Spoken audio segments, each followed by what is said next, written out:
झारखंड के पूर्व कृषि मंत्री योगेंद्र साव मुश्किलों से घिर चुके हैं। पहले उनके घर को बुलडोजर से ध्वस्त किया गया, उसके बाद कांग्रेस ने भी उन्हें 3 वर्षों के लिए निष्कासित कर दिया। सीएम हेमंत सोरेन के खिलाफ आपत्तिजनक टिप्पणी करने पर पार्टी ने निष्कासन की कार्रवाई की। हालांकि कांग्रेस के पूर्व विधायक अंबा प्रसाद ने पिता के खिलाफ कार्रवाई को गलत बताया है। आगे की कहानी हम आपको बताएं, उसके पहले चंद रोज पहले की ये तस्वीरें देखिए। जिस घर को बुलडोजर से जमींदोज किया गया वह किसी और का नहीं, पूर्व मंत्री योगेंद्र साव का था। एनटीपीसी के खनन क्षेत्र में अवैध निर्माण बताकर घर को ध्वस्त कर दिया गया।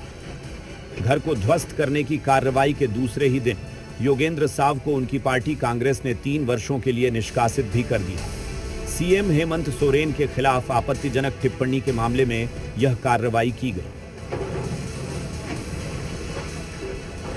संगठन सर्वोपरि होता है, संगठन से बड़ा कोई नहीं है, चाहे वो कोई भी व्यक्ति हो, एक पंचायत स्तर का एक छोटा कार्यकर्ता हो या कोई पूर्व मंत्री हो या कोई भी व्यक्ति हो, संगठन से ऊपर कोई नहीं है। तो ऐसे में पार्टी की अनुशासन समिति ने इस पर संज्ञान लिया और पार्टी की अनुशासन समिति के अध्यक्ष डॉक्टर रामेश्वर उरांव ने स्वतः संज्ञान लेते हुए अनुशासन समिति के लोगों के साथ बातचीत करके पूर्व मंत्री योगेंद्र साव को पार्टी की प्राथमिक सदस्यता से 3 सालों के लिए निष्कासित कर दिया। अब इस मसले पर कांग्रेस के प्रदेश अध्यक्ष केशव महतो कमलेश का भी बयान आया है। इनका कहना है, योगेंद्र साव लगातार सरकार और नेतृत्व के खिलाफ बयानबाजी कर रहे थे, जिसके बारे में उन्हें कई बार चेतावनी दी गई थी। पार्टी की अनुशासन समिति ने विचार विमर्श के बाद निष्कासन की कार्रवाई की। सरकार के खिलाफ आलोचना देते रहे हैं, उनको हम लोगों ने कई बार बताया, कहा भी है, लेकिन जब अति कोई चीज हो जाती है तो उसमें कोई बड़ा छोटा नहीं जाना जाता है।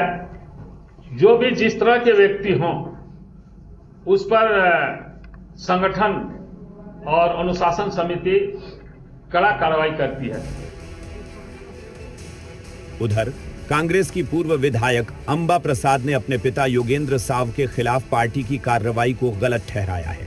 उन्होंने कहा, बगैर शोकोज नोटिस दिए यह कार्रवाई की गई। अंबा प्रसाद ने कहा, हमारी लड़ाई भूमि अधिग्रहण कानून के तहत मुआवजे को लेकर है। उनके पिता और कई रैयतों पर फर्जी मुकदमे दर्ज किए गए और आंदोलन के दौरान धमकियां मिली। मां निर्मला देवी को पुलिस जबरन थाने ले गई और घर पर बुलडोजर चला दिया गया।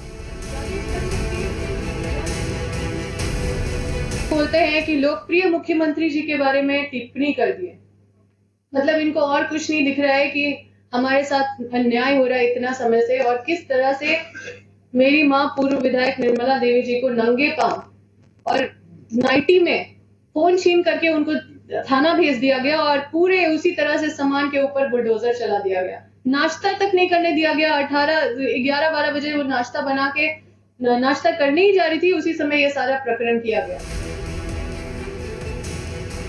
योगेंद्र साव राज्य सरकार में कृषि मंत्री हुआ करते थे। गंभीर आरोपों के चलते साल 2014 में उन्हें मंत्री पद छोड़ना पड़ा था। अब घर ध्वस्त होने के साथ पार्टी ने भी उनसे किनारा कर लिया है। ब्यूरो रिपोर्ट, जी मीडिया।